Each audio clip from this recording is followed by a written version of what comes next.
दोस्तों नमस्कार। आज हम 67 बीपीएससी मेंस के लिए बेरोजगारी पर चर्चा करेंगे। दोस्तों उससे पहले यदि 67 बीपीएससी मेंस के जीएस पेपर 1 और 2 में आप हाईएस्ट मार्क्स प्राप्त करना चाहते हैं तो आप टीम जीसीएस आईएएस का 95 वीडियो और 95 पीडीएफ पढ़ कर जा सकते हैं। फाइनल सिलेक्शन होगा। अगर आप 100% पढ़ लेंगे, 100% दावे के साथ की जाती है कि आपका सिलेक्शन हो जाएगा। ऑप्शनल में कम से कम 140 से 50 नंबर लाना होगा, बाकी जीएस से आपका सिलेक्शन हो जाएगा। तो यह स्थिति है। डिस्क्रिप्शन में नंबर होगा 83 73 98 39 95 पे संपर्क करके आप बैच ज्वाइन कर सकते हैं। चलिए आज हम बेरोजगारी से जुड़े हुए सारे डायमेंशन को देखने का प्रयास करेंगे। सबसे पहले यह याद रखिएगा, बेरोजगारी या रोजगार से जुड़े हुए कोई भी क्वेश्चन आ जाएगा तो उसकी भूमिका आपको लिखनी है। तो वो बेरोजगारी से जुड़ा हुआ क्वेश्चन आएगा तो बेरोजगारी एक ऐसी स्थिति है जिसमें काम करने के इच्छुक व्यक्ति को रोजगार नहीं मिल पाता है। बेरोजगारी एक ऐसी स्थिति है जिसमें काम करने के इच्छुक व्यक्ति को रोजगार नहीं मिल पाता है। CMIE के रिपोर्ट के अनुसार अगस्त 2022 में भारत में बेरोजगारी दर 8.3% रही है। वहीं बिहार में देखेंगे तो बिहार में बेरोजगारी दर जो है अगस्त माह में 12.8% रही है। अगर रोजगार से जुड़ा हुआ क्वेश्चन आ जाएगा तो उसकी भूमिका ऐसे लिखना है, रोजगार सभी के दैनिक जीवन का हिस्सा है जो व्यक्ति के रहन सहन, गरिमा और मनुष्य के विकास के लिए अति महत्वपूर्ण होते हैं। एक बार और सुनिए, रोजगार सभी के दैनिक जीवन का महत्वपूर्ण हिस्सा होता है जो व्यक्ति के रहन सहन, गरिमा और मनुष्य के विकास के लिए अति महत्वपूर्ण होते हैं या अति आवश्यक होते हैं। अगर रोजगार से जुड़ा हुआ प्रश्न आएगा तो आप रोजगार की भूमिका लिखेंगे, अगर बेरोजगारी से जुड़ा हुआ आएगा तो बेरोजगारी की भूमिका लिखेंगे। दोनों पीडीएफ में लिखा हुआ है, याद रखिएगा। और बेरोजगारी का डाटा CMI जो है एक ऐसी संस्था है भारत में जो हर महीने बेरोजगारी का आंकड़ा भारत का अखिल भारतीय स्तर पे और अलग अलग राज्यों का सर्वेक्षण प्रस्तुत करती है। तो जब आप अगस्त का भी डाटा दे सकते हैं, एक साल पहले का भी डाटा दीजिएगा तो कोई दिक्कत नहीं है। सर्वे में तो पुराना डाटा है, कोई दिक्कत नहीं है। मेंस एग्जाम में 2 साल 3 साल पुराना डाटा भी चलता है, समझ रहे हैं। अपडेट याद है तो ठीक है, नहीं तो कोई दिक्कत नहीं, मार्क्स पे कोई असर नहीं पड़ेगा, आप आश्वस्त रहिए। तो हम अगस्त जो है, चूंकि अब नवंबर दिसंबर में एग्जाम हो जाएगा तो आप अगस्त 2022 का डाटा दे सकते हैं। अब हम लोग चर्चा करेंगे भारत में बेरोजगारी के स्वरूप क्या है। देखिए भारत में, चूंकि आप पहले ही जानते हैं 24 जुलाई 1991 के बाद भारतीय अर्थव्यवस्था को विश्व की अर्थव्यवस्था से जोड़ दिया गया है, यानी भारतीय अर्थव्यवस्था को खोल दिया गया है। किसके लिए खोला गया है, हम औद्योगिक सेक्टर में पढ़ाएंगे। मतलब वैश्विक कंपनियों के लिए विश्व के बाजार को भारत के बाजार से जोड़ दिया गया है, इंटीग्रेटेड कर दिया गया है। तो ठीक विश्व के वैश्विक स्तर पर जो विकसित देशों में जो बेरोजगारी का ट्रेंड है, जो बेरोजगारी का नेचर है, ठीक भारत में भी वो बेरोजगारी का ट्रेंड दिखाई दे रहा है। तो भारत में बेरोजगारी के स्वरूप को 2 भागों में हम बांटते हैं, ढांचागत संरचनात्मक बेरोजगारी और एक चक्रीय बेरोजगारी। तो भारत में जो बेरोजगारी पाई जाती है वह अधिकांशतः ढांचागत या संरचनात्मक है, दोनों एक ही है। संरचनात्मक या ढांचागत है, और ढांचागत या संरचनात्मक बेरोजगारी वैसी बेरोजगारी है जिसमें रोजगार के अनुसार व्यक्ति में, श्रमिकों में योग्यता का अभाव होता है।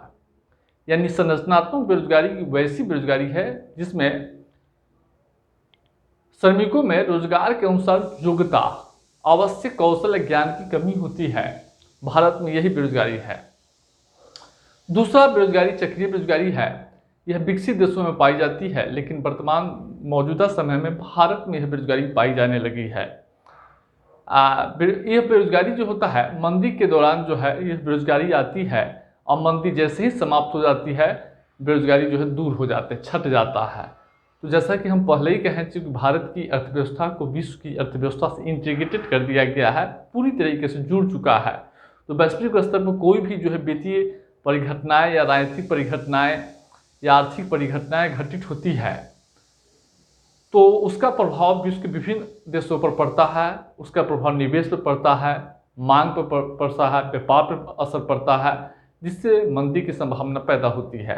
और मंदी जब होगा तो लोगों के पास जो है खरीदने के लिए पैसे ही नहीं होती है, और पैसे के अभाव में क्या होता है कि सामान बिकता नहीं है, और सामान नहीं बिकेगा तो उत्पादन नहीं होगा, उत्पादन नहीं होगा तो रोजगार सृजन नहीं होगा, क्योंकि रोजगार का सृजन तो उत्पादन के दौरान होता है। जब तक आप पेन का निर्माण नहीं करेंगे तब तक पेन से जुड़े हुए जो निर्माण कार्य में जुड़े हुए लोग हैं इस मैन्युफैक्चरिंग में, उसको रोजगार ही नहीं मिलेगा। तो यह स्थिति है। उसके बाद भारत में बेरोजगारी के प्रकार देखेंगे, संक्षिप्त है, जानकारी के लिए दे रहे हैं, मेंस का आंसर इधर है लेकिन जानकारी रहना जरूरी है। अब भारत में बेरोजगारी के प्रकार को दो भागों में हम बांटेंगे, शहरी क्षेत्रों में बेरोजगारी और ग्रामीण क्षेत्रों में बेरोजगारी। शहरी क्षेत्रों में दो प्रकार की बेरोजगारी पाई जाती है, एक शिक्षित बेरोजगारी और एक औद्योगिक क्षेत्रों में पाई जाने वाली बेरोजगारी। और शिक्षित क्षेत्रों में बेरोजगारी को भी के कई कारण है। दुष्पूर्ण शिक्षा, जैसा कि आप जानते होंगे, दूसरा है कौशल ज्ञान की कमी, और शिक्षित लोगों की मांग आपूर्ति में असंतुलन। देखिए, भारत में जो शिक्षित बेरोजगारी है उसके सबसे बड़ा कारण है कौशल और ज्ञान की कमी। भारत के मात्र 4.69% लोगों में ही विधिवत कौशल प्रशिक्षण प्राप्त है। यानी अगर आप देखेंगे तो 95%, लगभग 95% लोगों के पास कोई कौशल ज्ञान नहीं है, शिक्षित लोगों के पास कोई स्किल नहीं है, तो निश्चित रूप से बेरोजगार होंगे। सबसे बड़ा है शिक्षित लोगों की मांग और आपूर्ति में संतुलन। जितने शिक्षित लोगों की मांग है उससे अधिक लोग जो है शिक्षा प्राप्त कर रहे हैं, और यही कारण है कि शिक्षित लोगों को रोजगार नहीं मिलता है, तो वो PhD MA पास करके और ग्रुप डी या SSC से जो क्लर्क वगैरह है उसमें जो है वो शामिल होते हैं। तो यह स्थिति है शिक्षित बेरोजगारी। उसके बाद हम औद्योगिक क्षेत्रों में बेरोजगारी देखेंगे। भारत में औद्योगिक क्षेत्रों में कई प्रकार की बेरोजगारी, औद्योगिक क्षेत्रों में बेरोजगारी पाई जाती है। औद्योगिक क्षेत्रों में बेरोजगारी की सबसे बड़ा कारण है जनसंख्या में वृद्धि। याद रखिएगा कि तुलना में औद्योगिक क्षेत्र का तेज विकास नहीं हुआ है, या औद्योगिक क्षेत्र में रोजगार का सृजन उस अनुपात में नहीं हुआ। जिस अनुपात में जनसंख्या में वृद्धि हुई है उस अनुपात में औद्योगिक क्षेत्र में रोजगार का सृजन नहीं हुआ है। दूसरा सबसे बड़ा कारण है ग्रामीण क्षेत्रों से शहरी क्षेत्रों में पलायन। औद्योगिक क्षेत्रों में जो बेरोजगारी पाई जाती है उसमें सबसे बड़ा कारण है ग्रामीण क्षेत्रों से शहरी क्षेत्रों के लोगों का पलायन। अगला कारण है धीमी आर्थिक विकास। जब आर्थिक समृद्धि धीमा होगा तो निश्चित रूप से रोजगार का सृजन नहीं, पर्याप्त रोजगार का सृजन नहीं हो पाएगा। अब पर्याप्त रोजगार का सृजन नहीं हो पाता है तो वही जो है बेरोजगारी की स्थिति पैदा हो जाती है। और भारत के ग्रामीण क्षेत्रों में भी दो प्रकार की बेरोजगारी है। हम इसको थोड़ा सा जल्दीबाजी में इसलिए पढ़ा रहे हैं कि हमको मेन फोकस यहाँ पे करना है, जहाँ आंसर क्वेश्चन जहाँ पर स्ट्राइक करता है हम वही स्ट्राइक करेंगे। उसके बाद ग्रामीण क्षेत्रों में भी दो प्रकार की बेरोजगारी पाई जाती है प्रमुख रूप से, वैसे 3 प्रकार की है, मौसमी बेरोजगारी और प्रच्छन्न बेरोजगारी। मौसमी बेरोजगारी में क्या होता है कि खेती के, अब जैसे कि खेती, चूँकि गाँव में जो खेती होती है वो मौसमी होती है, तो अगर मौसम के समय मान लीजिए जो है अभी खरीफ का समय है, तो खरीफ के समय में धान बुआई में सब लोग जो है लोगों को रोजगार मिल गया है, और जब धान बुआई होगा तो कटाई से पहले तक वो खाली रहेंगे, समझ रहे हैं। तो यह स्थिति है। और प्रच्छन्न बेरोजगारी, देखिए भारत में जैसा कि जानते होंगे भूमि पर जनसंख्या का बहुत दबाव है, और इस देश के 86% किसान लघु एवं सीमांत है। बिहार में 97% किसान लघु एवं सीमांत है। अब क्या है, ग्रामीण क्षेत्रों में कृषि भूमि पर आवश्यकता से अधिक लोग जो है लगे रहते हैं। जितने लोगों की आवश्यकता होती है उससे कहीं 2-3 लोग लगे रहते हैं, और ये जो 2-3 अतिरिक्त लोग होते हैं इसकी जो है सीमांत उत्पादकता शून्य होती है। यानी इसको अगर खेती से निकाल दिया जाए फिर भी उत्पादकता पर कोई असर नहीं पड़ेगा। तो यह स्थिति है प्रच्छन्न बेरोजगारी। अब हम लोग चर्चा को आगे बढ़ाएंगे। सबसे पहले देखेंगे भारत में बेरोजगारी के क्या कारण हैं। तो भारत में बेरोजगारी के कई कारण हैं। विनिर्माण क्षेत्र की कमजोर आधार, कृषि संकट, रोजगारहीन समृद्धि, जनसंख्या विस्फोट और श्रम की पूर्ति में वृद्धि, विनिर्माण क्षेत्र का धीमा विकास, उद्योग अकादमिक सामंजस्य में तालमेल नहीं, एमएसएमई में चुनौती, कौशल का अभाव और ऑटोमेशन, स्वचालन, ये जो है भारत में बेरोजगारी के कारण है। और बिहार में भी सिमिलर कारण है, हम अलग से बिहार जो है ये सब जो है बिहार में ही है, में भी है। भारत और बिहार दोनों जो है, और बिहार में कुछ और हो जाता है, जैसे कि वहाँ औद्योगिक क्षेत्र कम है, शहरीकरण का दर कम है, तो ये भी स्थिति है बिहार में। तो सबसे पहले हम चलेंगे विनिर्माण क्षेत्र के कमजोर आधार। जैसा कि आप जानते होंगे कि भारत में जो विनिर्माण क्षेत्र का आधार कमजोर है, अगर आप भारत की तुलना चीन और जापान से करेंगे तो आपको प्राप्त होगा कि चीन, जापान, दक्षिण कोरिया के जीडीपी में विनिर्माण क्षेत्र का योगदान जो है 40% से अधिक है। भारत के जीबीए में, ग्रॉस वैल्यू एडिशन में अगर आप देखेंगे या जीडीपी में, तो विनिर्माण क्षेत्र का योगदान जो है 28 से 30% है। और रोजगार जो है विनिर्माण क्षेत्र में ही पैदा होता है। तो आपके जीडीपी में, भारत के जीडीपी में विनिर्माण मैन्युफैक्चरिंग सेक्टर का कम योगदान है, कम ही हिस्सा है।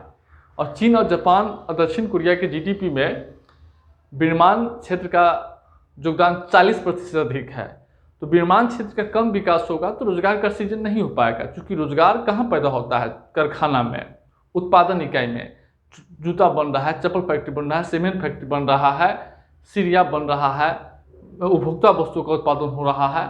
तो जब वस्तुओं का उत्पादन नहीं होगा, वस्तु और सेवाओं का उत्पादन नहीं होगा, तब तक रोजगार का सृजन नहीं होगा। और भारत में मैन्युफैक्चरिंग जितने भी विनिर्माण, चाहे लकड़ी हो, बल्ब हो, ट्यूबलाइट हो या औद्योगिक वस्तु जितने हैं, उसके तुलना में भारत में जो है जितना आवश्यकता है, मतलब उसका कम विकास हुआ है। भारत में औद्योगिकरण कम हुआ है, समझ रहे हैं? यही कहने सरकार औद्योगिकरण को बढ़ावा देने के लिए, अब बिहार में ही देख लीजिए औद्योगिकरण कम है। तो औद्योगिकरण कम होगा तो रोजगार जो है सृजित नहीं हो पाएगा, क्योंकि रोजगार का प्रमुख क्षेत्र जो है औद्योगिक क्षेत्र ही है। सूती वस्त्र उद्योग है, चीनी मिल उद्योग है, गन्ना उद्योग है, डेयरी उद्योग है, या फर्नीचर उद्योग है, इलेक्ट्रॉनिक उद्योग है, रक्षा उद्योग है। तो इस सब में ही रोजगार का सृजन जो है, समझ रहे हैं? जितने भी टिकाऊ उपभोक्ता वस्तुएं हैं, इसके उत्पादन में ही रोजगार का सृजन होता है। लेकिन भारत में इसका विकास जो है कम हुआ है, जिससे रोजगार का पर्याप्त सृजन नहीं हो पा रहा है। यही कारण है कि भारत सरकार द्वारा, बिहार सरकार द्वारा औद्योगिकरण को बढ़ावा देने के लिए तमाम प्रयास कर रही है। चाहे बिहार नई स्टार्टअप नीति हो, या बिहार उद्यमी योजना हो, बिहार निवेश नीति हो, चमड़ा और लेदर पॉलिसीज हो, ऑक्सीजन उत्पादन पॉलिसी हो, एथेनॉल उत्पादन पॉलिसी हो, भारत सरकार द्वारा मेक इन इंडिया, विभिन्न प्रकार के औद्योगिक गलियोरा, एक्सप्रेसवे, ये सब, या पीएम गति शक्ति, डिजिटल इंडिया, स्मार्ट सिटीज, ये सब कहीं न कहीं औद्योगिकरण को बढ़ावा देने के लिए शुरू किया गया है, ताकि अधिक से अधिक उत्पादन को बढ़ावा मिल सके और रोजगार सृजन हो सके। तो यह स्थिति है। दूसरा कारण है कृषि संकट। हाल के वर्षों में आप जानते होंगे कृषि क्षेत्र में घटती आमदनी, प्राकृतिक आपदा का बढ़ता हुआ प्रकोप, लागत में वृद्धि, लागत किसानों के आय में गिरावट, निम्न उत्पादकता उत्पादन, इस सब के कारण क्या है कि कृषि क्षेत्र जो है मुनाफा का व्यवसाय नहीं रह गया है। और कृषि क्षेत्र में समृद्धि दर कम हो गई है, क्योंकि कृषि क्षेत्र में भी सार्वजनिक और निजी निवेश में गिरावट हो रही है। इसके कारण कृषि क्षेत्र जो है में समृद्धि जो है कम हो रही है, जिसका रोजगार का सृजन नहीं हो रहा है कृषि क्षेत्र में। आपको पहले से पता होना चाहिए कि भारत में रोजगार का सबसे बड़ा क्षेत्र जो है कृषि क्षेत्र है। आज भी भारत के कुल श्रम शक्ति का 45.6% कृषि क्षेत्र से रोजगार प्राप्त करते हैं। बिहार में देखेंगे तो 49.2% लोग कृषि क्षेत्र से रोजगार प्राप्त करते हैं, 49.2% है।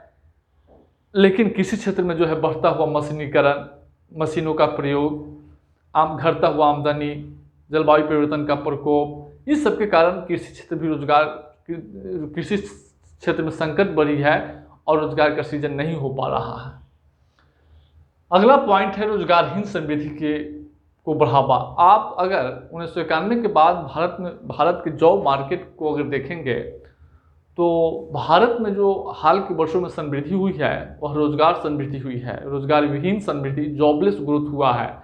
इस जॉबलेस ग्रोथ में क्या हुआ है कि आर्थिक समृद्धि तो तेज रही है, लेकिन यह आर्थिक समृद्धि रोजगार के पर्याप्त अवसर का सृजन नहीं कर पाया है। हम डाटा देंगे तो 2004-05 से 2009-10 के दौरान जो है कुल 50 लाख रोजगार का सृजन किया गया, और इस दौरान 2005, 6, 6, 7, 7, 8 में आप देखेंगे आर्थिक समृद्धि की दर 9% थी। यानी 9% समृद्धि के दौरान भी आप 50 लाख रोजगार का सृजन किया गया है। ठीक यही हाल अगर आप देखेंगे आर्थिक समीक्षा 21-22 के अनुसार अगर आप देखेंगे तो 17-18 में 3.84 करोड़, 18-19 में 3.04 करोड़ और 19-20 में 2.81 करोड़ जो है बेरोजगारों की संख्या थी, और इस दौरान आर्थिक समृद्धि उच्च थी। इनसे आपको पता चल रहा है दो डाटा से कि हाल में जो समृद्धि हुआ है वह रोजगार के पर्याप्त अवसर का सृजन नहीं कर पाया है, यानी जॉबलेस ग्रोथ से रोजगारहीन समृद्धि हुई है। और रोजगारहीन समृद्धि ऐसा आर्थिक विकास हुआ, आर्थिक समृद्धि हुआ है जो रोजगार का सृजन नहीं कर रहा है। तो जैसे ही अगर आर्थिक समृद्धि रोजगार का सृजन नहीं कर पाएगा तो निश्चित रूप से लोगों को रोजगार नहीं मिल पाएगा और बेरोजगारों का बढ़ता हुआ फौज जो है आपको दिखेगा। तो अब एक प्रश्न है कि आखिर रोजगारहीन समृद्धि को क्यों बढ़ावा मिला है। तो इसके पीछे रीजन है कि हाल के वर्षों में जो समृद्धि हुई है उसमें सबसे बड़ा योगदान है सर्विस सेक्टर का, सेवा क्षेत्रों का। और सेवा क्षेत्रों में रोजगार सृजन की क्षमता सीमित होती है। अब मान लीजिए IT सेक्टर में, सूचना प्रौद्योगिकी क्षेत्र में कितने लोग काम कर सकते हैं, परिवहन सेक्टर में कितने लोग काम कर सकते हैं, कितने लोग प्रोफेसर बन सकते हैं, कितने लोग BPSC और IAS और PCS प्रशासनिक क्षेत्रों में काम करते हैं, कितने लोग प्रोफेसर बनते हैं, कितने लोग टीचर बनते हैं। आबादी का एक बहुत बड़ा हिस्सा तो बाहर रहता है। तो सर्विस सेक्टर की सीमाएं होती है। अब बैंकों में कितने लोगों को रोजगार मिलता है, बैंकों में कितने लोगों को रोजगार मिलता है। तो इस क्षेत्र की अपनी लिमिटेशन है। इस क्षेत्र का भारत के GDP में 60% के आसपास आज भी सर्विस सेक्टर का योगदान है। तो सर्विस सेक्टर जैसे सूचना प्रौद्योगिकी उद्योग है, सामुदायिक सेवा है, परिवहन सेक्टर है, वाणिज्य व्यापार है, इसमें रोजगार की सृजन क्षमता सीमित होती है। जब तक मैन्युफैक्चरिंग सेक्टर को बढ़ावा नहीं दिया जाएगा तब तक रोजगार का सृजन नहीं हो पाएगा। अब भारत के GDP में 7% है। तो आप सूचना प्रौद्योगिकी के क्षेत्र में कितने लोग सॉफ्टवेयर इंजीनियर हैं, सॉफ्टवेयर बनाते हैं, हार्डवेयर बनाते हैं। तो यह स्थिति है। तो सर्विस क्षेत्र में की क्षमताएं, रोजगार सृजन की क्षमता सीमित होती है। दूसरा है ऑटोमेशन। आप हाल के वर्षों में भारत के उद्योगपति या भारत के औद्योगिक क्षेत्र जहां तक संभव होता है वह श्रम को पूंजी से जो है प्रतिस्थापित करने का प्रयास करता है, यानी वह जो है औद्योगिक क्षेत्रों में मशीन के अधिक से अधिक प्रयोग को बढ़ावा दे रही है।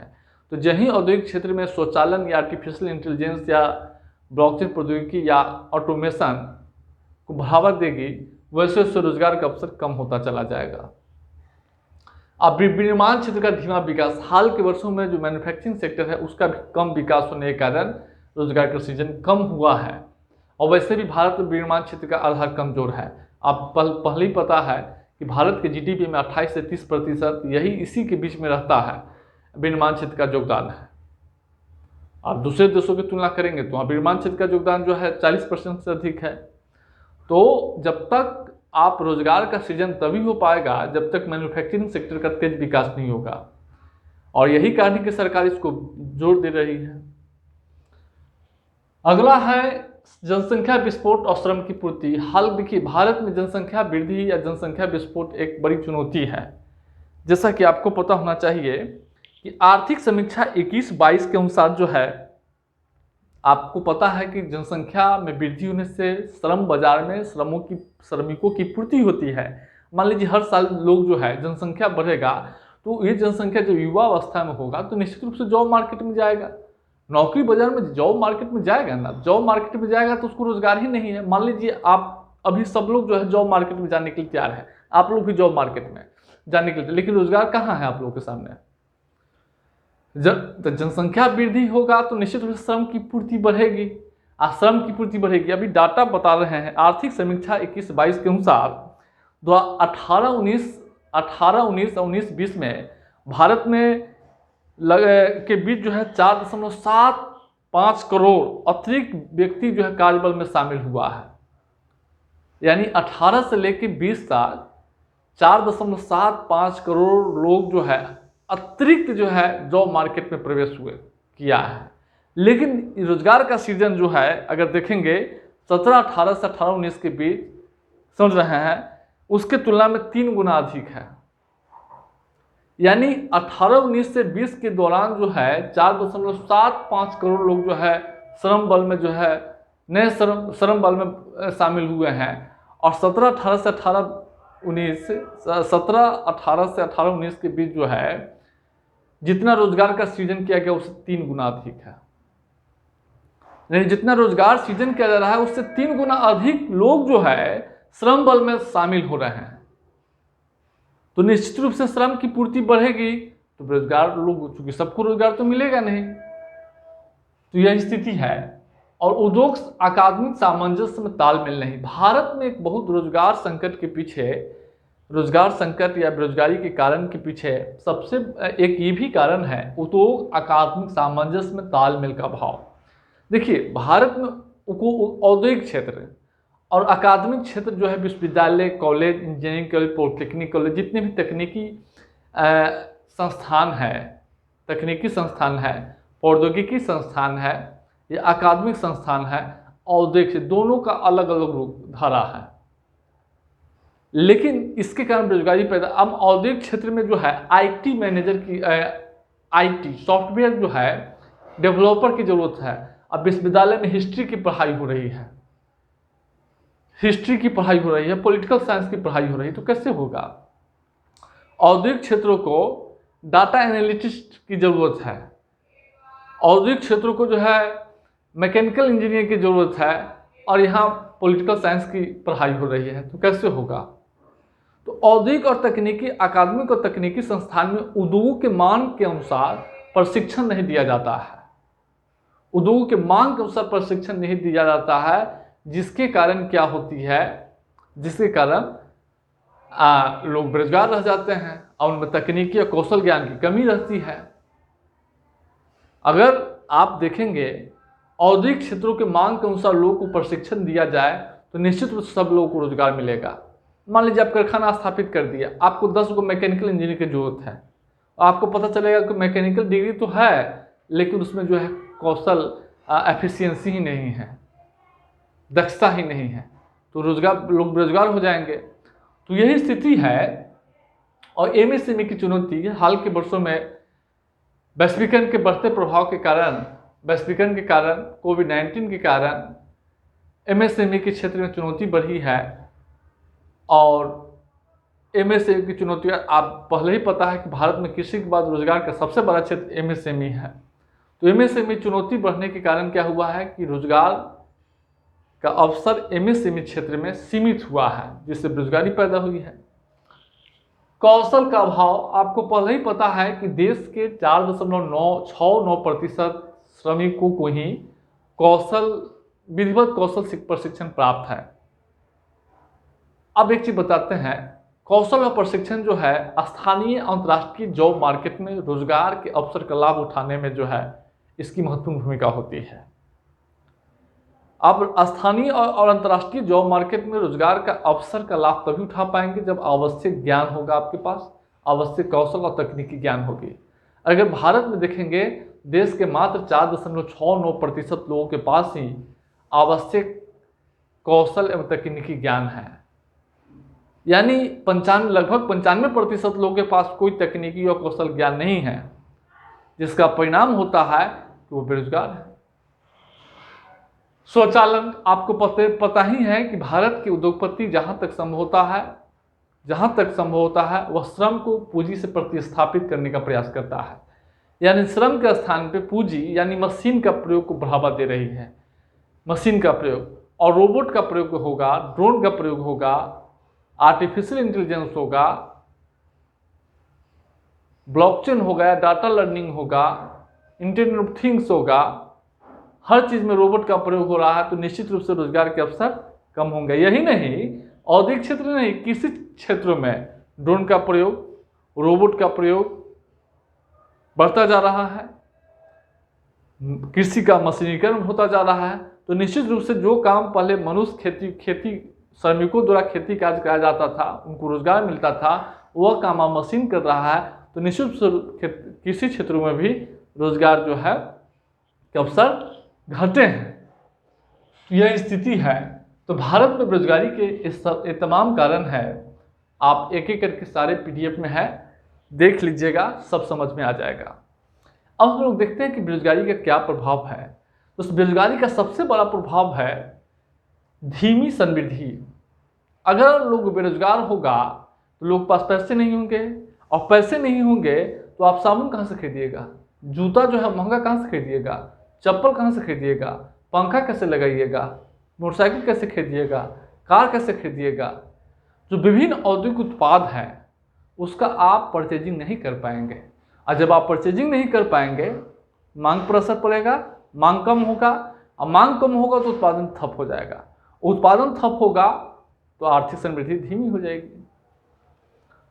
इसीलिए अर्थव्यवस्था में कहा जाता है कि अर्थव्यवस्था समृद्धि को तेज करना है तो मांग को बढ़ावा देना होगा। जब तक लोगों के पास पैसे नहीं होंगे तब तक सामान नहीं परचेज किया जाएगा, सामान नहीं परचेज किया जाएगा, उत्पादन नहीं होगा, उत्पादन नहीं होगा तो समृद्धि। मान लीजिए किसान गेहूं उपजा लिया और आपके पास पैसे नहीं है गेहूं खरीदने के लिए, तो आप किसान के पास गेहूं का स्टॉक बचा हुआ, अगले साल गेहूं नहीं उत्पादन करेगा। गेहूं उत्पादन नहीं करेगा, कृषि समृद्धि प्रभावित होगी। औद्योगिक वस्तुओं क्रय नहीं करेंगे, औद्योगिक समृद्धि प्रभावित होगी। निवेश हतोत्साहित होगा, निश्चित रूप से आर्थिक समृद्धि धीमा होगा। सांप्रदायिकता, कट्टरता, देखिए अब हाल में कई ऐसे डाटा आए हैं, सांप्रदायिकता और कट्टरता उन्हीं क्षेत्रों में रहा जहां बेरोजगारों का बड़ा फौज खड़ा है। बेरोजगारी के कारण क्या होता है कि लोगों के दिमाग में तरह तरह की बातें पैदा होती है, धार्मिक उन्माद पैदा होता है, हिंसक विचार पैदा होता है मन में। मान लीजिए कोई आदमी बेरोजगार है, लंबे समय से निराशा के जीवन में जी रहा है, कुंठित है, कुछ भी करने के लिए तैयार हो जाएगा, थोड़ा सा लोभ दीजिएगा तो। इसे सांप्रदायिकता और कट्टरता का, अब लोग काम में बिजी रहता है तो माइंड भी अपना लगा हुआ है, फ्री बैठिएगा 10 तरह के दिमाग में बातें आएगी, 10 तरह के। और आपको पता होना चाहिए कि हर व्यक्ति का सबसे बड़ा दुश्मन उसका मन है। जो व्यक्ति मन से चला वह बर्बाद हो जाएगा, और बर्बाद हुआ मन के आधार पर जो भी निर्णय लेता है उसको आज न कल बर्बादी के कगार पर जाना है। कहा जाता है कि मन बड़ा चंचल है, मन बड़ा चंचल नहीं है, मन तो बर्बादी का सबसे बड़ा कारण है। क्षेत्रवाद का उभार, देखिए जब बेरोजगारी होगी तो क्षेत्रवाद का उभार होगा। अब झारखंड सरकार द्वारा निजी क्षेत्र में 50-75%, निजी क्षेत्र की नौकरियों को 75% आरक्षित करना, या झारखंड की स्थानीय नीति भी लाया गया है, वह हरियाणा सरकार द्वारा निजी क्षेत्र में नौकरियों को आरक्षित करना, ये सब क्षेत्रवाद है। तो बेरोजगारी होगा, फैलेगा तो हर राज्य के लोग अपने लोगों को रोजगार देने का प्रयास करेगा, दूसरे राज्यों के लोगों को अपने राज्यों में प्रवेश को सीमित करेगा। इससे क्षेत्रवाद का उभार होगा, क्षेत्रीयता बढ़ेगा, और क्षेत्रीयता बढ़ेगा देश की एकता अखंडता पर सीधा वार होगा। एकता अखंडता कमजोर होगी, समाज में तनाव पैदा होगा, विभिन्न राज्यों के बीच विवाद पैदा होगा। अब बिहार के, झारखंड का स्थानीय नीति, हरियाणा के जो है निजी क्षेत्र में आरक्षण की नीति, ये सब ऐसे, हालांकि सुप्रीम कोर्ट कैंसिल कर दिया है, निरस्त कर दिया है, लेकिन ये सब ऐसे पहल है जिससे विभिन्न राज्यों में एक मनमुटाव, तनाव पैदा करेगा। और राष्ट्रीय संसाधन का नुकसान, आपको पता होना चाहिए, शिक्षित बेरोजगारी, शिक्षित बेरोजगार, शिक्षित अगर कोई आदमी MBA कर लिया, MA पास कर लिया और बेरोजगार है तो इसे राष्ट्रीय संसाधन का नुकसान होता है। अब मान लीजिए आपके MA करने पे, आपको डिग्री लेने पे बहुत पैसा सरकार का किया है, सरकार को स्कूल बनाने में, भवन बनाने में, बुनियादी सुविधा उपलब्ध कराने में, आपको डिग्री दिलाने में, प्रोफेसर स्टाफ, ये सब खर्च में, ये सब मिलाकर सरकार आपके एक डिग्री पर सरकार का लाखों रुपया खर्च होता है। और डिग्री आप ले लिए और बैठ के कुछ नहीं कर रहे, बैठे हुए हैं। तो इससे राष्ट्रीय संपदा, राष्ट्रीय धन, राष्ट्र की संपत्ति का नुकसान होता है, क्षरण होता है। गरीबी और कुपोषण, बेरोजगारी होगा तो निश्चित रूप से आपके पास पैसे नहीं होंगे, पैसे नहीं होंगे तो हर चीज़ से समझौता करना होगा, कंप्रोमाइज करना होगा, खाने से, रहन सहन से, दूध दही से, घर बनाने से, साफ सफाई से। गरीबी और कुपोषण में विस्तार होगा। स्वास्थ्य पर असर, स्वास्थ्य में सबसे बड़ा मानसिक जो है स्वास्थ्य की समस्या पैदा होती है। आज वैश्वीकरण पर या भारत में मानसिक, बिहार में देखिए अभी मानसिक स्वास्थ्य के लिए माननीय मुख्यमंत्री द्वारा एक अस्पताल का उद्घाटन किया गया है, शायद भोजपुर या बक्सर, इसी में एग्जैक्ट मुझे भी याद नहीं है, अभी हाल ही में। तो ये सब क्यों हो रहा है? क्योंकि बेरोजगारी बढ़ रही है, लोगों में निराशा का भाव है, लोगों में तनाव पैदा हो रहा है। तो इस सब कारण मानसिक समस्या पैदा हो रही है। भारत स्तर पे अब कई देशों में जो है मानसिक स्तर का जो है मिनिस्ट्री का गठन किया गया, डिपार्टमेंट बनाया गया है। तो यही है, मनोचिकित्सक का जो है, मेंटल डॉक्टर का जो है, हेल्थ डॉक्टर का जो है क्यों बढ़ता जा रहा है, मनोचिकित्सक जो है का बड़ा बाजार तैयार हो रहा है। तो ये सब के कारण पैदा हो रहा है। अपराध दर में वृद्धि। अब देखिए, अब मान लीजिए रोजगार में बेरोजगार रहिएगा तो अपराधी जो है, अब आप लोग पैसा के लिए छीना झपटी, स्नैपिंग करते हैं, मर्डर करते हैं, दबंगई करते हैं, गुंडागर्दी करते हैं, बैंक लूटते हैं। तो ये सब जो है बेरोजगारी कारण। अब सब लोग को रोजगार अगर मिल जाएगा तो फिर लोग अपना अपना काम में बिजी रहेंगे, किसी को कोई मतलब नहीं है। बैठ के रहने पर दिमाग में कई तरह की बात आती है। और ये निश्चित रूप से जो है क्या होता है कि आपराधिक गतिविधियों को अंजाम दिया जाता है पैसे के लिए, प्रलोभन में या कुंठा में। तो ये सब पैदा होती है, बेरोजगारी के कई कारण हैं। अब हम लोग चर्चा को आगे बढ़ाएंगे। बेरोजगारी निवारण की संबंधी सरकारी नीति। अब देखिए, बेरोजगारी निवारण संबंधी सरकारी नीति को हम एक एक करके देखेंगे। सबसे पहला, तेज आर्थिक समृद्धि को बढ़ावा। भारत सरकार की सदैव प्रयास रही है कि बेरोजगारी की समस्या के समाधान के लिए तेज आर्थिक समृद्धि को बढ़ावा दिया जाए। तेज आर्थिक समृद्धि से रोजगार का सृजन होता है और लोगों को रोजगार मिलता है। अब कैसे होता है? देखिए, तेज आर्थिक समृद्धि, आप जानते ही आर्थिक समृद्धि क्या है। वस्तु और सेवाओं के उत्पादन में वृद्धि को आर्थिक समृद्धि कहते हैं। लोगों के आय में वृद्धि को आर्थिक समृद्धि करते हैं, जीडीपी में वृद्धि को आर्थिक समृद्धि करते हैं, जीएनपी में वृद्धि को आर्थिक समृद्धि करते हैं। तो यानी वस्तु और सेवाओं का उत्पादन होगा, और उत्पादन होगा तो उत्पादन कौन करेगा? हम आप सब लोग करते हैं। हम आप लोग तो नहीं करते हैं, लेकिन लोग औद्योगिक क्षेत्र में काम करता है। हम भी तो कर रहे हैं, पढ़ा रहे हैं, आप भी तो पढ़ रहे हैं, पढ़ा रहे हैं। ये भी सर्विस सेक्टर में आता है। प्रोफेसर विश्वविद्यालय में पढ़ा रहा है, सर्विस सेक्टर में है। कल होकर एसडीएम बनने जा रहे हैं आप लोग, वहाँ भी तो काम कर रहे हैं, उत्पादन कर रहे हैं, उत्पादन कर रहे हैं ना। तो जितना वस्तु सेवाओं का उत्पादन होगा, लोगों को रोजगार मिलेगा। इसलिए सरकार आर्थिक समृद्धि को, सरकार जो है रोड, विभिन्न प्रकार के एक्सप्रेसवे हो, औद्योगिक गलियारा हो, पीएम गति शक्ति हो, स्मार्ट सिटीज हो, ये सब का विकास कर रही है। इससे में रोजगार का सृजन हो रहा है। कौशल विकास पर जोर। अब देखिए, जैसा कि जानते होंगे कि कौशल स्थानीय अंतर्राष्ट्रीय जॉब मार्केट से रोजगार के अवसर का लाभ उठाने में कौशल और तकनीकी ज्ञान की महत्वपूर्ण भूमिका होती है। कौशल और तकनीकी ज्ञान के अभाव में आप अंतर्राष्ट्रीय जॉब बाजार से, जॉब मार्केट से या लोकल जॉब मार्केट से आप रोजगार का अवसर का लाभ नहीं उठा पाएंगे। तो इसलिए रोजगार के अवसरों का लाभ उठाने में योग्य बनाने के लिए सरकार कौशल विकास पर जोर दे रही है। और इसलिए कौशल विकास संबंधी विभिन्न योजनाएं बिहार सरकार का देखिए, कौशल युवा कार्यक्रम, बिहार स्टूडेंट कार्यक्रम, कौशल विकास मिशन, उद्यमी योजना, स्टार्टअप इंडिया, स्टार्टअप नीति, ये सब बिहार सरकार भी कौशल विकास के माध्यम से जोर दे रही है। उसके बाद जो है कृषि समृद्धि पर जोर। जैसा कि जानते होंगे कि भारत में रोजगार का सबसे बड़ा क्षेत्र कृषि क्षेत्र है। सरकार कृषि समृद्धि को बढ़ावा देने के लिए तमाम नीतिगत पहल की शुरुआत किया है, नीतिगत पहल को किया, योजनाएं चला रही है ताकि अधिक से अधिक लोगों को कृषि क्षेत्र में रोजगार मिल सके। सरकार की अगला रणनीति है रोजगार सृजन कार्यक्रम को चलाना। रोजगार सृजन कार्यक्रम को चलाना।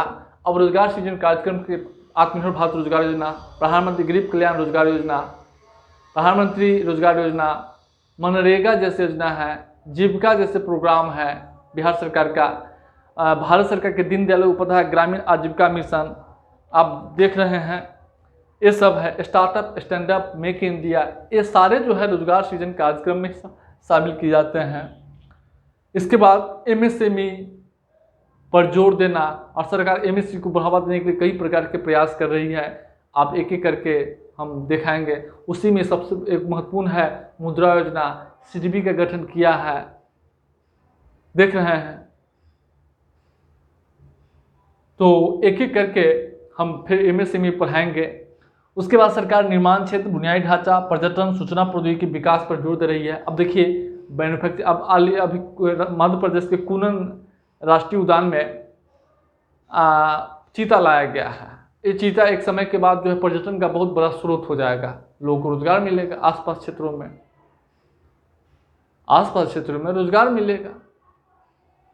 बिहार सरकार जो है सेंचुरी बनाया है, ग्लास ब्रिज बनाया है राजगीर में, इससे लोगों को रोजगार मिलेगा, आसपास पर्यटन का विकास होगा ना, पर्यटन का विकास होगा। सरकार जो है बुनियादी ढांचे, विभिन्न प्रकार के एक्सप्रेस वे, रोड, गलियारा का विकास कर रही है। इससे निर्माण क्षेत्र में लोगों को रोजगार मिल रहा है, पुल पुलिया बन रहा है। सूचना प्रौद्योगिकी, आईटी सेक्टर, इलेक्ट्रॉनिक सेक्टर के विकास के लिए सरकार प्रयास कर रही है। इस क्षेत्र में रोजगार का सृजन होगा। एमएसएमई को बढ़ावा देने के लिए हम बोले ही हैं। तो इस सरकार की नीति है कि कृषि समृद्धि, आर्थिक समृद्धि, औद्योगिक क्षेत्रों, निर्माण क्षेत्रों, कौशल विकास और रोजगार सृजन के लिए प्रत्यक्ष कार्यक्रम चला के रोजगार का सृजन किया जाना, यही रणनीति है। अब इस रणनीति में भी कई चुनौती है, रोजगार रणनीति में कई चुनौती है। आप ये क्या देखिएगा, रोजगार सृजन कार्यक्रम में हम थोड़ा सा बताते हैं। एक है आत्मनिर्भर भारत रोजगार योजना। आत्मनिर्भर भारत रोजगार योजना जो है के तहत क्या होता है कि कोविड-19 के दौरान जिनका रोजगार छूट गया था या कोविड-19 के दौरान के बाद जो है वैसे ईपीएफ में पंजीकृत कंपनी, प्रतिष्ठान जो लोगों को अगर रोजगार देगा तो उनको सरकार जो है उसके पीएफ का पैसा सरकार जो है देती है। उसमें क्राइटेरिया है 15,000 रुपये से कम वेतन पाने वाले लोगों को अगर कोई 1,000 ऐसे प्रतिष्ठान जो ईपीएफ में पंजीकृत है, 1,000 से नीचे, याद रखिएगा 1,000 कर्मचारियों को रोजगार अगर दे रहा है तो कर्मचारियों का पीएफ और निजी कंपनियों का पीएफ दोनों का पैसा यानी 24% सरकार वहन करती है। और अगर 1,000 से ऊपर लोगों को, अधिक लोगों को रोजगार देता है तो उसमें सरकार क्या करता है कि 12% पीएफ का पैसा देती है, यानी पीएफ पैसा जो है देती है, पर केवल प्रतिष्ठान का योगदान जो है दिया जाता है।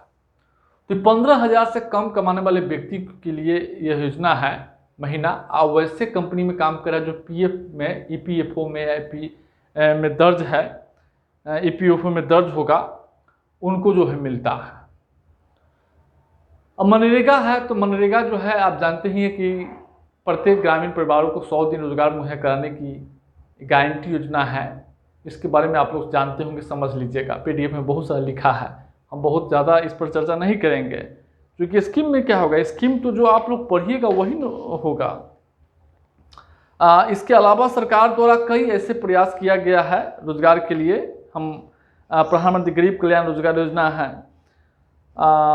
प्रधानमंत्री गरीब कल्याण रोजगार योजना के तहत भी यह आत्मनिर्भर भारत रोजगार योजना के तहत शुरू किया गया था। इसमें यह 125 दिनों का ही अभियान था और 6 राज्यों में शुरू किया गया था। इसके अलावा आप देख रहे हैं प्रधानमंत्री दीनदयाल अंत्योदय योजना, ग्रामीण आजीविका मिशन, स्टार्टअप स्टैंडअप, ये सब जो है रोजगार सृजन के लिए शुरू किया गया है। और एमएसएमई, बड़े उद्योगों को कई प्रोत्साहन दी जा रही है। तो रोजगार सृजन कार्यक्रम जो है लिखा हुआ है, खाली नाम याद रखिएगा, एक लाइन लिख दीजिएगा। आपके पास टाइम नहीं मिलेगा कि पूरा हाँ, हो सकता है मनरेगा से क्वेश्चन आ जाए, आत्मनिर्भर भारत रोजगार योजना से आ जाए, क्योंकि पिछले बार दिया था, पढ़कर सब जाना है। अब बिहार सरकार द्वारा भी रोजगार सृजन के लिए कई प्रयास किया गया है, उसको सुन लीजिए, उसके बाद फिर जो है लिख कर बताएंगे रोजगार की चुनौती जो होगा वह। सबसे बड़ा है, बिहार सरकार भी आर्थिक समृद्धि पर जोर दे रही है। जो भारत की रणनीति है वो बिहार की रणनीति है, बिहार सरकार। और जैसा कि आप जानते होंगे, और यही कारण है कि बिहार में जो है 2019-20 में बिहार की समृद्धि दर 7.4% रही है। कृषि समृद्धि पर बिहार सरकार जोर दे रही है और कृषि समृद्धि को बढ़ावा देने के कई प्रयास जाकर कर रही है, जैसे कृषि रोड मैप है, सिंचाई के लिए जल जीवन हरियाली मिशन है, उसके बाद जो है हर खेत सिंचाई, 7 निश्चय 2 के तहत हर खेत पानी, ये सब है। उसके बाद बीज पर अनुदान दे रही है, कृषि मशीनीकरण पर अनुदान दे रही है राज्य सरकार, बीज वितरण कार्यक्रम चला रही है कृषि के लिए। उसके बाद आप देखेंगे नई एथेनॉल पॉलिसी है, नई स्टार्टअप नीति है, मुख्यमंत्री युवा उद्यमी योजना है, नई निवेश नीति है, चमड़ा में लेदर पॉलिसीज है 2022, हाँ चमड़ा पॉलिसी जो है, लेदर पॉलिसी, ऑक्सीजन पॉलिसी है, बियडा का गठन किया गया है। तो राज्य सरकार भी अपने स्तर से कृषि आधारित उद्योग को बढ़ावा दे रही है, जो रोजगार गहन क्षेत्र होता है। कौशल विकास के लिए कौशल उन्नयन का कौशल युवा कार्यक्रम, कौशल विकास मिशन, बिहार स्टूडेंट क्रेडिट कार्ड, कौशल विकास के लिए विभिन्न प्रकार के पॉलिटेक्निक कॉलेज, ITI कॉलेज को पुनर्जीवित कर रही है। नए नए IT college, ITI polytechnic college की स्थापना की जा रही है कौशल विकास के लिए। महिलाओं के रोजगार के लिए आरक्षित अधिकार, महिलाओं के रोजगार के लिए शिक्षकों की नियुक्ति में 50% आरक्षण किया गया है। सभी सरकारी नौकरियों में 35% आरक्षण दिया गया है। महिलाओं के श्रम बाजार में अधिक से अधिक भागीदारी को प्रोत्साहित करने के लिए, रोजगार बाजार से जोड़ने के लिए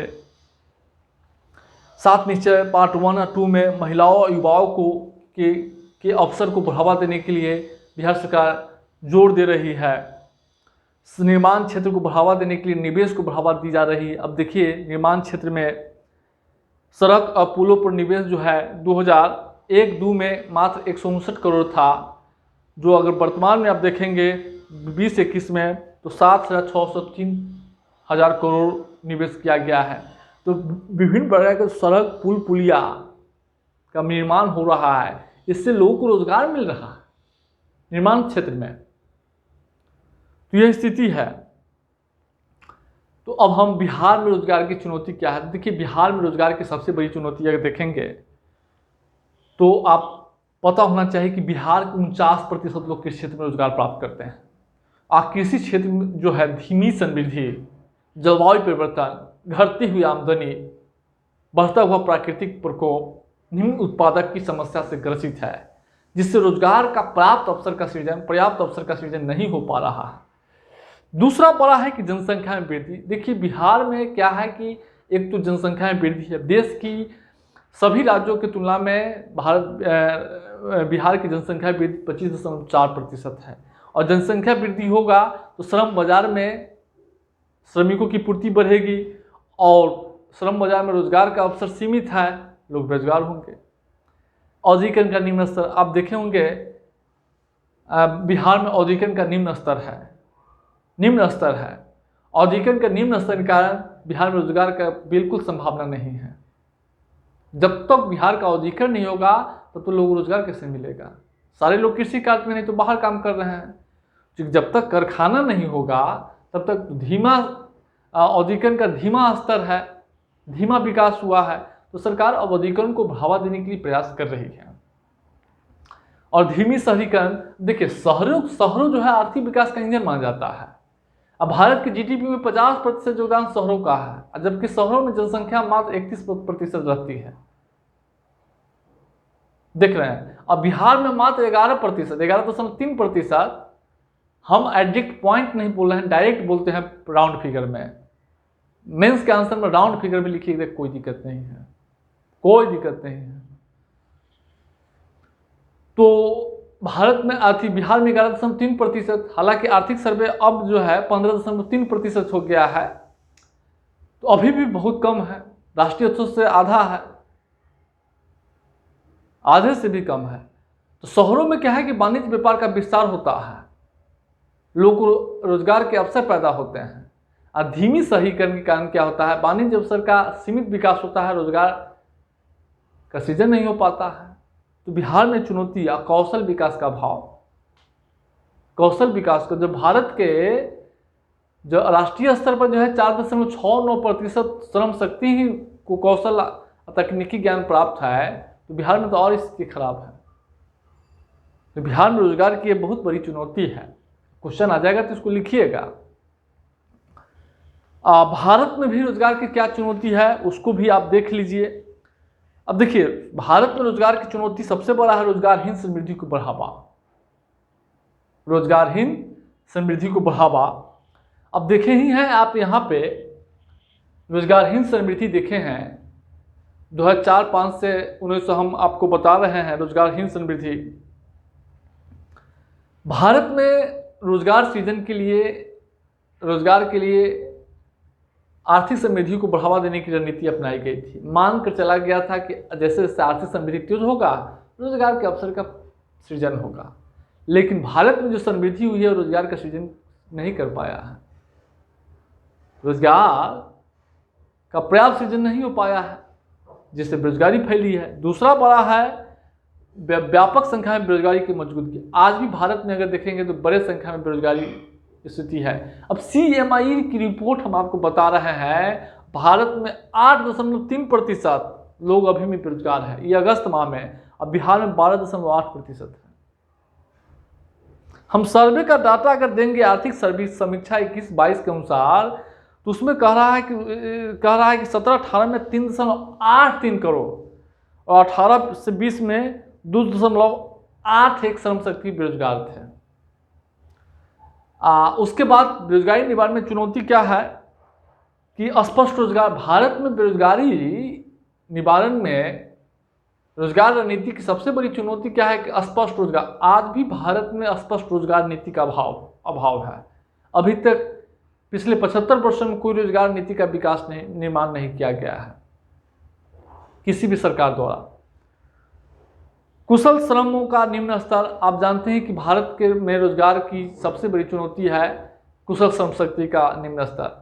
आप देखे होंगे कि देश के कुल श्रम शक्ति का मात्र 4.69% को ही कौशल और तकनीकी ज्ञान प्राप्त है, बाकी सब ऐसे ही हैं। बाकी लोगों में कोई कौशल तकनीकी ज्ञान नहीं है, और जिस कारण उन्हें ढांचागत संरचनात्मक बेरोजगार का शिकार होना पड़ता है। उसके बाद रोजगार सृजन कार्यक्रम में प्रशासनिक दक्षता की चुनौती। आज रोजगार सृजन कार्यक्रम चलाए गए हैं, चाहे मनरेगा हो या आत्मनिर्भर रोजगार हो, प्रधानमंत्री रोजगार सृजन कार्यक्रम हो, दीनदयाल उपाध्याय ग्रामीण आजीविका मिशन हो या जीविका मिशन बिहार सरकार का। ये सारी योजनाओं में क्या है कि इसके क्रियान्वयन में अनियमितताएं हैं, भ्रष्टाचार है, लीकेज की चुनौती है। धरातल पर सही तरीके से क्रियान्वयन नहीं हो पाता है, जिससे सभी लोगों को रोजगार नहीं मिल पाता। मनरेगा में कई चुनौती है। और भारत में रोजगार की रणनीति की सबसे एक ये भी चुनौती है कि कुल रोजगार में अनौपचारिक असंगठित क्षेत्र का हिस्सा अधिक है। अब आपको पता होना चाहिए कि भारत जो है, आप देखे होंगे भारत के जो कुल रोजगार में जो है 98% आपको हम स्पष्ट तौर पे बता रहे हैं कि भारत के में जो है श्रम शक्ति में जो है, आप देखिए आर्थिक समीक्षा 21-22 के अनुसार 17-18 में 42.43 करोड़ और करोड़ से बढ़कर जो है 19-20 में 47.6 करोड़ जो है लोग जो है अनौपचारिक क्षेत्रों में जो है काम कर रहे थे। यानी 47.64 करोड़ लोग जो है 19-20 में जो है अनौपचारिक क्षेत्रों में काम कर रहे थे। और 2017-18 में अगर देखेंगे तो 42.43 था। यानी 17-18 में 42.43 करोड़ लोग जो है अनौपचारिक क्षेत्रों में काम कर रहे थे। और अगर 19-20 में देखेंगे तो 47 करोड़ हो गया है। यानी अनौपचारिक क्षेत्रों का हिस्सा बढ़ता जा रहा है।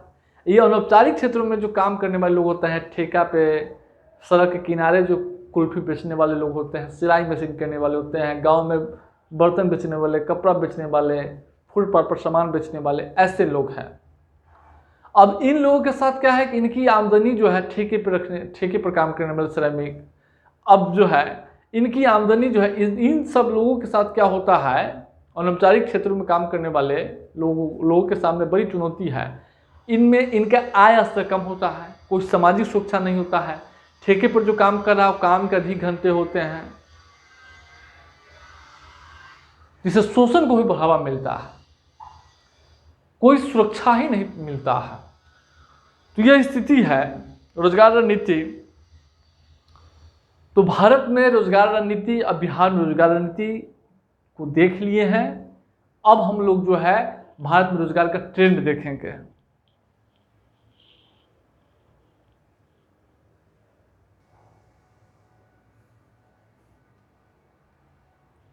हम लोग रोजगार 1991 के बाद भारत में रोजगार की प्रवृत्ति को देखेंगे। हम एक डायग्राम बनाए हैं, इसी के आधार पे आपको वेन डायग्राम है, आपको ऐसे ही बनाना है और दिखाना है। तो भारत में रोजगार की प्रवृत्ति के बारे में हम चर्चा कर रहे हैं। सबसे पहले देखेंगे कि भारत में रोजगार सृजन में जो है क्या है, 1991 के बाद जो है रोजगार सृजन में अस्थिरता और उतार चढ़ाव के साथ जो है वृद्धि हुआ है। यानी भारतीय जॉब मार्केट में अस्थिरता रही है और साथ ही साथ उतार चढ़ाव के साथ जो है वृद्धि हुआ है। जो निम्न आंकड़ों से आप देख सकते हैं, 1993-94 से 1999-2000 के बीच जो है 22 मिलियन रोजगार सृजन किया गया था, 22 मिलियन। वहीं 1999 से 2004-05 के बीच जो है 60 मिलियन रोजगार का सृजन किया गया है। 2004-05 से 2009-10 के बीच 5 मिलियन रोजगार सृजन किया गया था, यह रोजगार पैदा हुआ था। 2009-10 से 11-12 में जो है 11 मिलियन रोजगार पैदा हुआ है।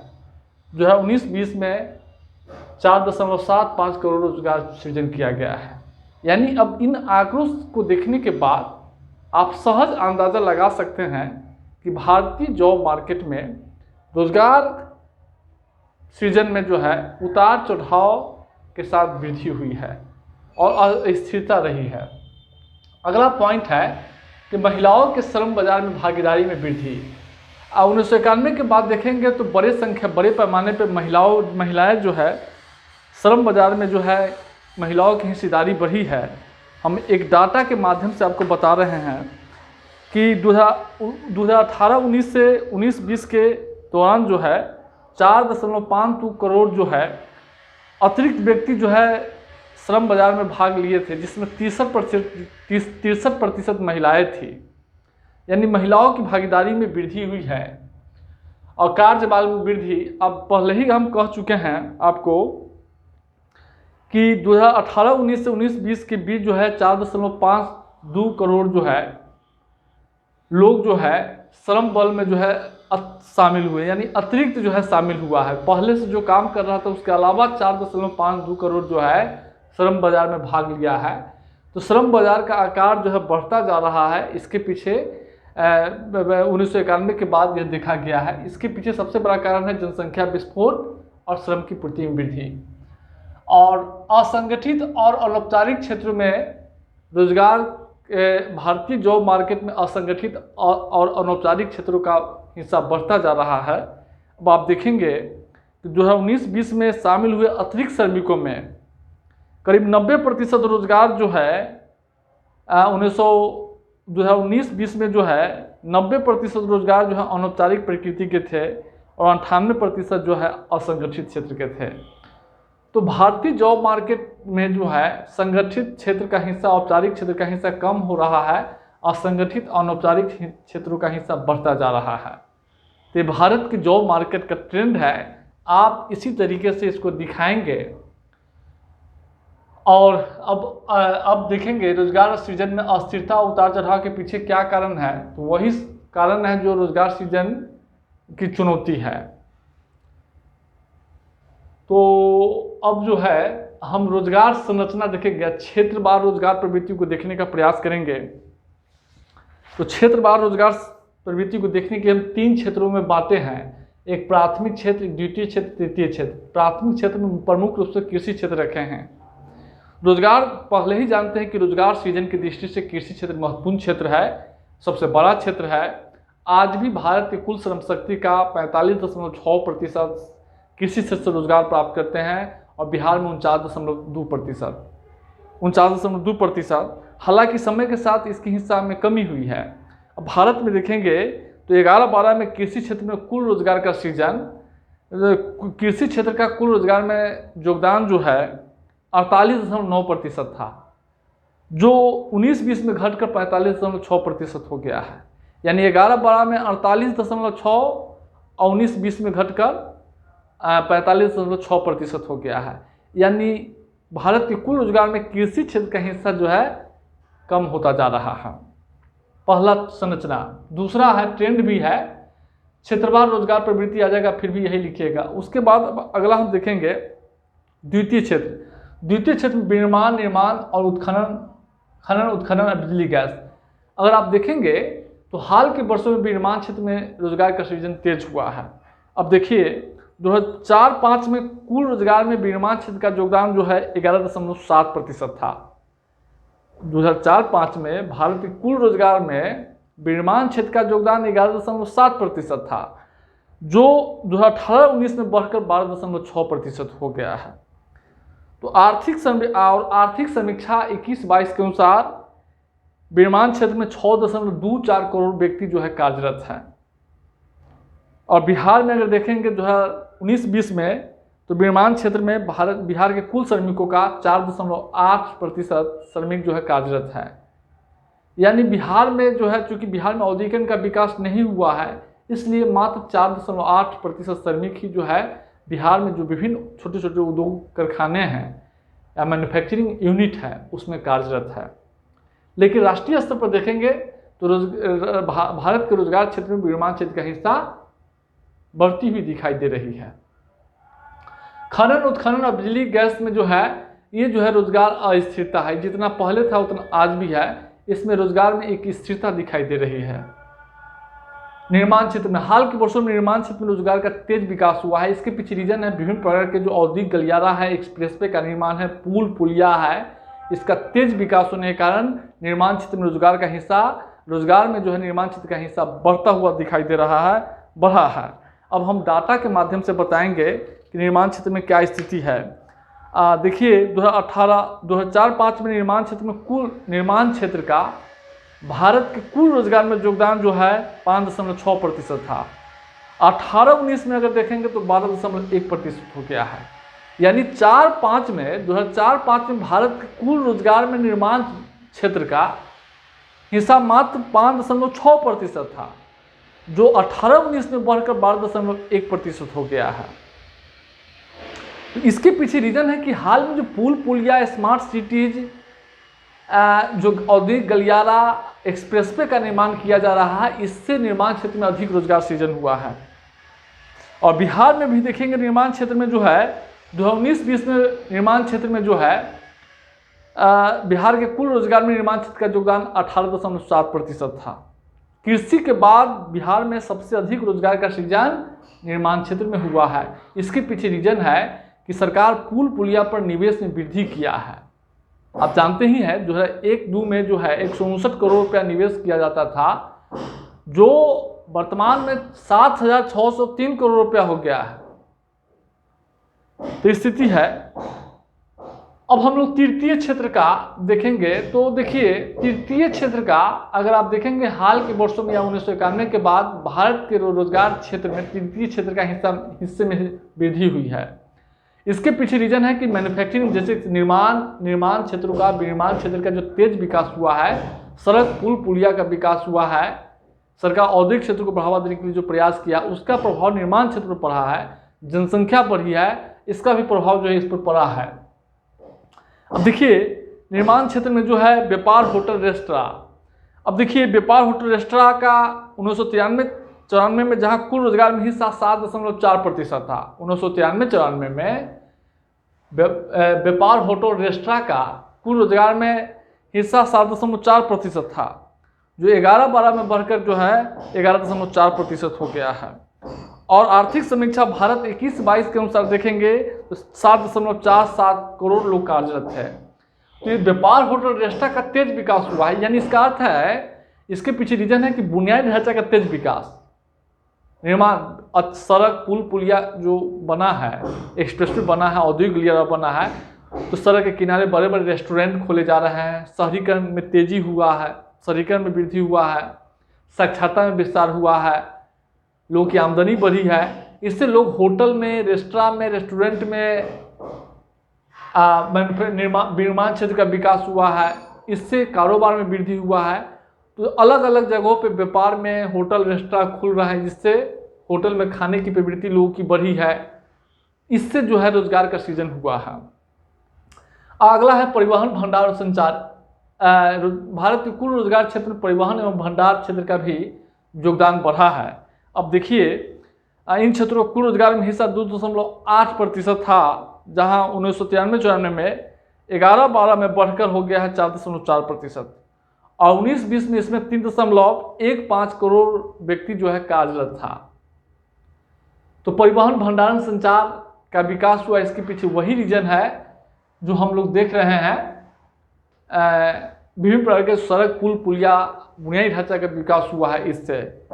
उसके बाद शिक्षा में आप देखेंगे, शिक्षा के क्षेत्र में भी रोजगार का जो है तेज विकास हुआ है। बिहार में अगर आप देखेंगे, बिहार में जो है देखेंगे तो कुल श्रम शक्ति का 3.4% जो है शिक्षा क्षेत्र में जो है कार्यरत था। तो यह स्थिति है। तो शिक्षा, उसके बाद सूचना प्रौद्योगिकी के क्षेत्र में भी तेज रोजगार का पर्याप्त अवसर का सृजन किया गया है। सामुदायिक सेवा में प्रशासन का कार्य बढ़ा है, तो जो विभिन्न प्रकार के जो नौकरी नए जनसंख्या बढ़ा है, तो पुलिस प्रशासनिक अधिकारी, बैंक, बीमा क्षेत्र, इस सब का विस्तार होने से भी लोगों का रोजगार जो है, इस क्षेत्र में रोजगार जो है पैदा हुई है। तो प्रमुख रूप से हम मोटे तौर पे सबको स्पष्ट कर दिए हैं। अब हम लोग वैश्वीकरण का भारतीय रोजगार पर प्रभाव जो है पर चर्चा करेंगे। इसके दो प्रभाव पड़ा है, एक सकारात्मक और एक नकारात्मक। सकारात्मक देखेंगे कि सर्विस सेक्टर में रोजगार का विकास हुआ है। जैसा कि जानते होंगे कि वैश्विक, जब से भारत की अर्थव्यवस्था को विश्व की अर्थव्यवस्था से जोड़ा गया है, यानी विश्व बाजार से भारतीय अर्थव्यवस्था को लिंक कर दिया गया है, तब से जो है भारत में सर्विस सेक्टर में आप देखेंगे होटल, व्यापार, रेस्टोरेंट, क्लब, पार्क, शिक्षा सेवा, इंजीनियरिंग कॉलेज, तकनीकी कॉलेज, एकेडमिक कॉलेज, प्राइवेट, बड़े बड़े हॉस्पिटल, इसका निर्माण हुआ है। इससे क्षेत्र में रोजगार के अवसर पैदा हुए हैं। विनिर्माण क्षेत्र, अब देखिए 1991 के बाद मैन्युफैक्चरिंग सेक्टर का तेज विकास हुआ है, जिसमें रोजगार में हम पहले ही बोले थे कि विनिर्माण क्षेत्र में रोजगार में वृद्धि हुआ है। अब कैसे वृद्धि हुआ है, तो आपको हम पहले ही बता रहे थे विनिर्माण क्षेत्र में कि जहां 4-5 में इसका रोजगार में हिस्सा 11.7% था, जो 18-19 में बढ़कर 12.6% हो गया है। महिलाओं के लिए, अब देखिए वैश्वीकरण के बाद जो है कार्यस्थल पर महिलाओं के लिए अनुकूल दशाएं का विकास हुआ है, इसलिए श्रम बाजार में महिलाओं की भागीदारी वृद्धि हुआ है। महिलाओं के लिए अच्छे रोजगार के अवसर पैदा हुए हैं। शिक्षा, स्वास्थ्य, इस सब का विस्तार होने से महिला शिक्षा स्वास्थ्य में बढ़ चढ़कर काम कर रही है। उच्च वेतन, वैश्वीकरण के बाद जो है बड़ी बड़ी MNC कंपनी भारत में आई है, या भारत के लोग विदेशों में जा रहे हैं, तो उन्हें उच्च वेतन, गुणवत्तापूर्ण रोजगार के अवसर पैदा हुए हैं। निर्माण क्षेत्र का तेज विकास हुआ है। सड़क पुल पुलिया इस सब का तेज विकास होने से रोजगार के अवसर पैदा हुए हैं। नेगेटिव इम्पैक्ट भी कम नहीं है। देखिए, अब कृषि क्षेत्र में रोजगार के अवसर कम हुए हैं। आप पहले ही बताए हैं कि जहां भारत में रोजगार के अवसर जो है, कृषि क्षेत्र में रोजगार को, भारत के कुल रोजगार में कृषि क्षेत्र का योगदान जो है, जहां 48% था, जो घटकर जो है 45.6% पर आ गया है। तो कृषि क्षेत्र की भूमिका जो है कम हुई है। अनौपचारिक और ठेके पर रहने की प्रवृत्ति बढ़ी है। अब भारत के कुल रोजगार में अनौपचारिक असंगठित क्षेत्र में असंगठित रोजगार में वृद्धि हुआ है। और जानते हैं कि इसमें चुनौती है कि में आय सुरक्षा नहीं होती है, काम के घंटे अधिक होते हैं, कोई सरकारी सुविधा का लाभ नहीं मिल पाता है। और 1991 के बाद भारत सरकार द्वारा जो विनिवेश की नीति अपनाया गया है, इससे सार्वजनिक क्षेत्र में रोजगार के अवसर कम हुए हैं।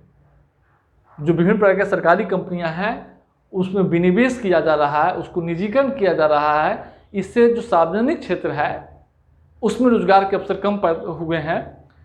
और एक बहुत बड़ा चुनौती है कि सर्विस सेक्टर में रोजगार के अवसर पैदा हुआ है, लेकिन ये सभी के लिए अनुकूल नहीं है।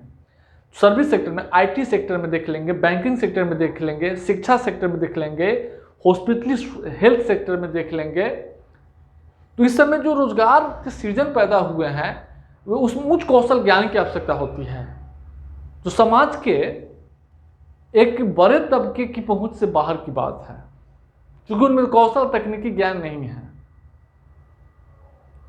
तो चुनौती सकारात्मक नकारात्मक दोनों असर पड़ा है, हम सबको आपके सामने बता दिए हैं। उसके बाद हम आगे की चर्चा करेंगे और आप इसको अच्छा से देख लीजिएगा और पीडीएफ कई राउंड पढ़िएगा, फाइनल सिलेक्शन होगा।